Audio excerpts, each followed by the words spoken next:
রমজান মাসের শুরুতে নতুন করে আবার রমজানের চাঁদ উঠাইয়া আল্লাহ আবার ডাক দিছে, ইয়া আইয়ুহাল্লাযীনা আমানু, হে ঈমানদার, আমি তোমার রব বলছি, আমি তোমার আল্লাহ বলছি, বান্দা 11 মাস তোমারে ডাকছিলাম গুনাহ ছেড়ে দিতে, নেকি অর্জন করতে, আদেশ পালন করতে চেয়েছিলাম তোমার জন্য তাকওয়া।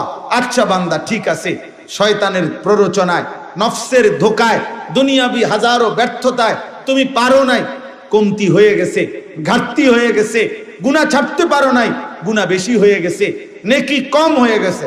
যাও বান্দা, সব বাদ দাও, আমি আল্লাহ তাআলা সব ভুলে গেলাম, সব বাদ দিলাম। এবার আমি আবার নতুন করে আমি আল্লাহ তোমাকে সুযোগ দিতে চাই। একটি মাস, আইয়ামাম মাদুদাত, একেবারে গুনা গুনা। কোরআন শরীফের আয়াত, আল্লাহ বলছে আইয়ামাম মাদুদাত, একেবারে গইনা গইনা, গুইনা গুইনা তোমারে 30 দিন, 31 দিন লাগবে না, 32 দিন লাগবে না। সাফ কথা বান্দা, কথা কথাই গুনবা, তুমি নিজে গুনবা 30 দিন অথবা 29 দিন, 31 হবে না, প্রয়োজনে 30-এর একদিন আগে শেষ করে দেব। 29 বা 30 দিনে গোনা এই একটি মাস তুমি, আবারও বলছি, 11 মাসের ভুল ভ্রান্তি ছেড়ে দিয়ে নতুন করে ঘুরে দাঁড়িয়ে তুমি পিছনের সব ভুলে